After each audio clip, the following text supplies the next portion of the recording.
Hey there, glad to be with you again. I find myself today wanting to talk with you about authenticity and the body mind connection because the truth is that if body and mind are split from one another, there is simply no way to live true to yourself, true to you, the idea, the essence of you, let's say. And so, what I want to do in this video is introduce you to a concept known as the aesthetic response.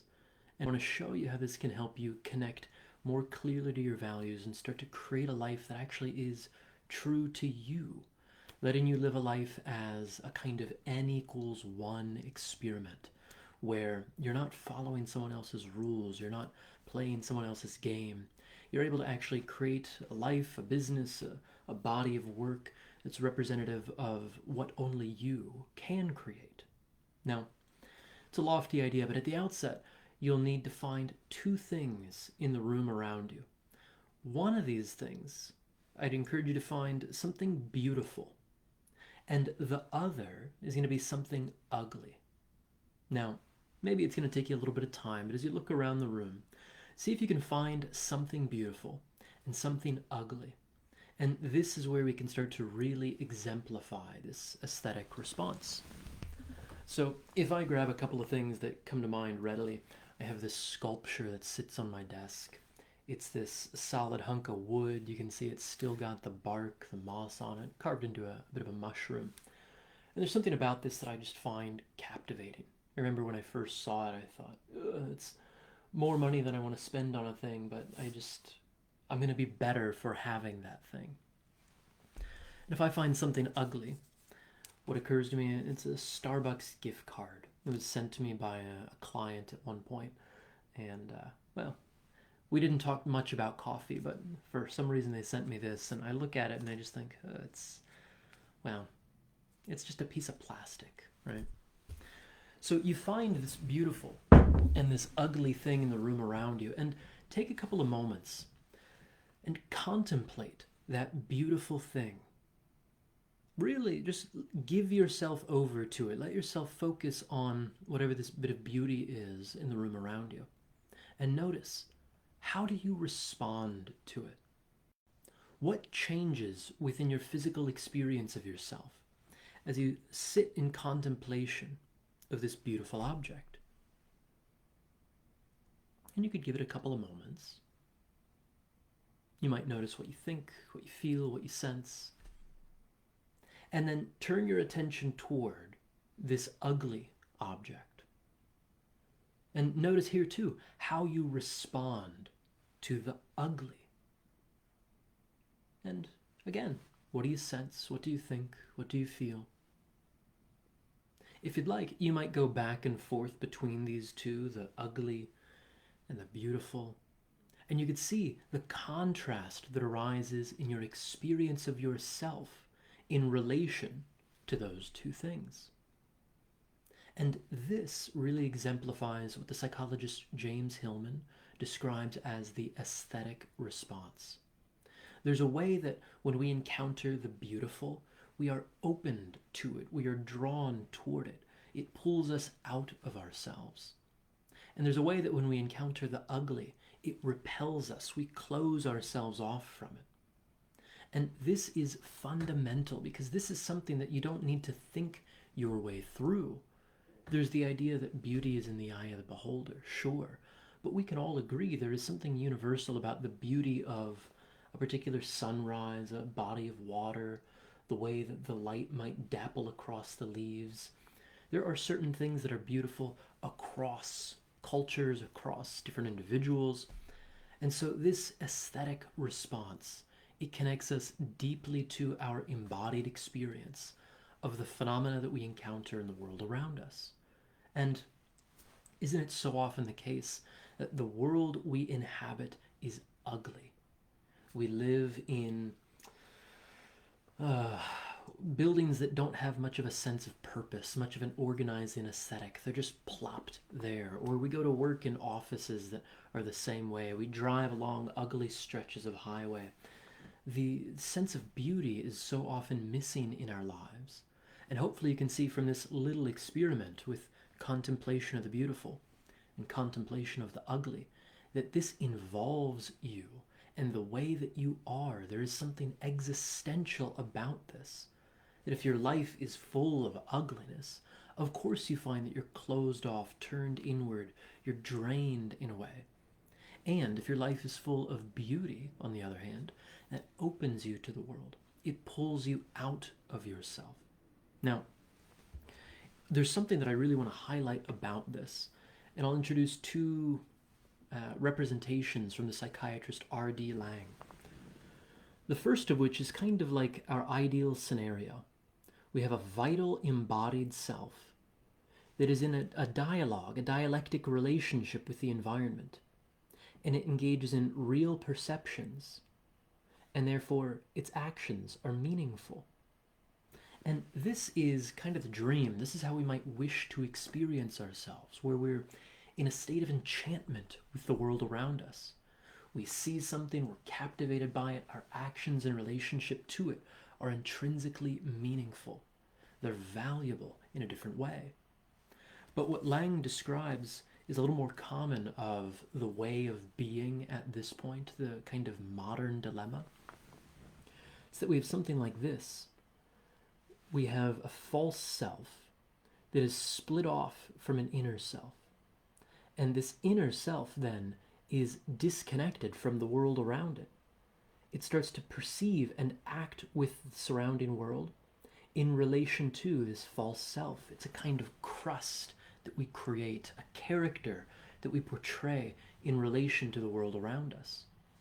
And when we have this situation, we can't help but have perceptions that are unreal and actions that are futile.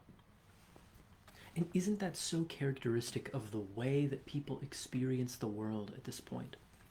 The common experience in the modern world is one of futility, of boredom, of listlessness. There's a kind of meaninglessness of the things we do day to day. And when we find ourselves in that kind of state, it's no wonder, again, that we turn inward and away from the world, that we're drained and depleted in our relationships with the world. Now, there's something about this that I find is closely related with that aesthetic response. One of the things James Hillman writes about in describing the ugly is that it has no profound and encompassing idea of what it is to be. It has no organizing aesthetic to it, and therefore it's ugly, it's piecemeal, it's a mishmash, a heap into itself. And so being without, let's say, this profound and encompassing idea, it has no choice but to be false to itself. It cannot be true to itself. The beautiful, in contrast, it has this profound, this encompassing idea of what it's to be. There is an organizing aesthetic. There's a form that it takes in relation to the world around it. And in terms of the body-mind connection and the experience of authenticity, when I see a split like this, I can't help but think that this is ugliness. We are false to ourselves when we split off a part of ourselves. We can't be true to ourselves because we have no organizing aesthetic.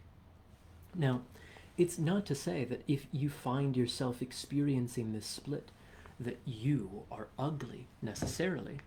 What it means is that you've probably learned how to be ugly with yourself as a result of your historical experience.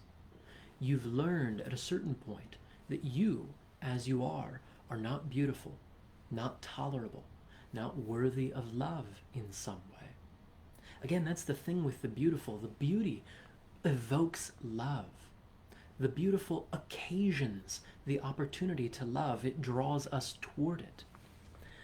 And so again, when we find ourselves in this modern condition of being split against ourselves, there's no way we can be true to ourselves because there's no overwhelming, encompassing idea of what we are to be.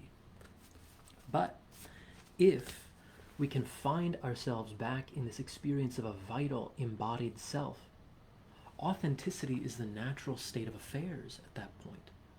When we experience ourselves as beautiful, it changes everything about the way that we interact with the world around us. And this I find for therapists, for coaches, for anybody engaged in a healing practice, this really is the key thing that we're up to. Our aim, seemingly, is to create conditions in which a person can experience themselves as beautiful. And the way that we can do that is through this embodied practice. This is something that I engage in with my own clientele every day of the week. Now, there's a question. What is the nature of this split? How is it that we come to be at odds with ourselves? I think, and I was talking with a client about it earlier this morning, this split has to do with our affect. Affect is essentially the biological basis of our emotions. And what often tends to be the case is that we repress certain affective experiences. We create this mind-body split by attempting not to be something that we are. So for instance, if I am flooded with rage in my early childhood, but rage is forbidden in my household, I will learn to squash that embodied experience. Or likewise, if I'm filled with grief, but my caretakers for whatever reason can't tolerate me grieving, I will learn to squash that affective experience. The crude example might be if you're a man in the Western world, in the modern world, you learn not to cry, don't be a pussy, all of these sorts of things. So what then do you do if your body is experiencing this affect of sadness, of anguish? You're flooded, you're about to start crying. What do? You cut off your breathing, you create tension in the throat, tension around the eyes. You engage in all of this excess muscular activity, attempting to repress the affective experience. Now, affect is a really interesting word for this. Again, it's the biological basis of our emotions, but it also points to, I think, this aesthetic response. The degree to which we allow ourselves to be affected by the phenomena that we encounter in our lives.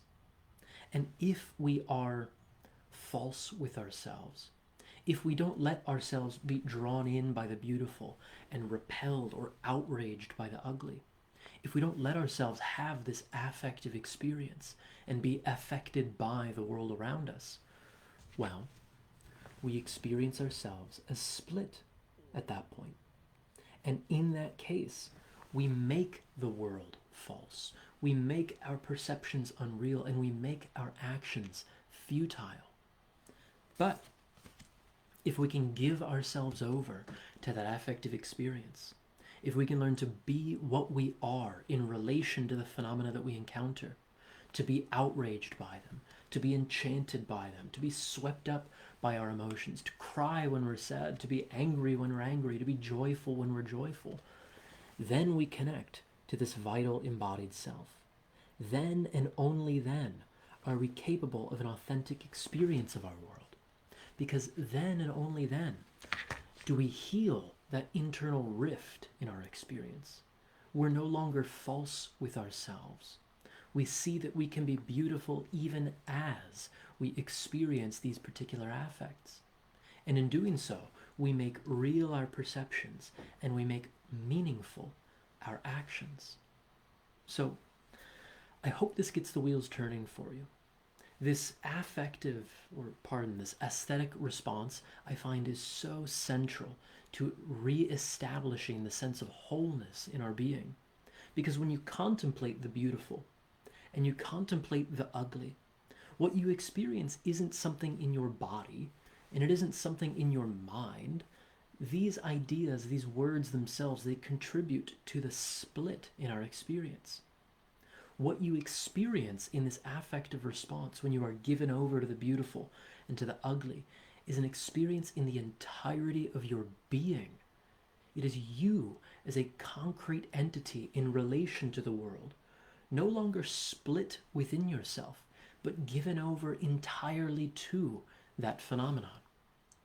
Now, when you can do this, when you become skillful in this experience, it lets you recreate your world more and more in accordance with your desires, more and more in accordance with what you love, what you find beautiful.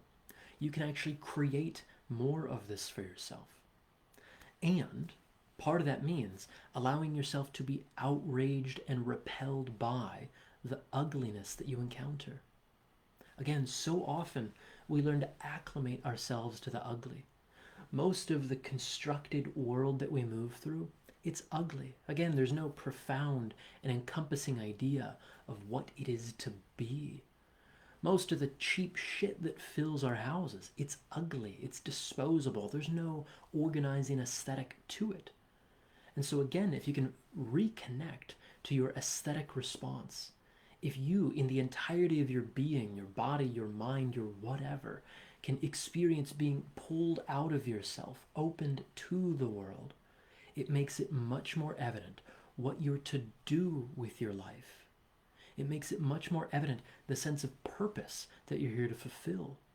It makes it much more evident how you organize your workday, the kinds of relationships that you create for yourself, how you treat yourself as a moving body, what you do then for fitness or exercise, the foods you take in. So much of it hinges on letting yourself be what you are in relation to these phenomena that you encounter.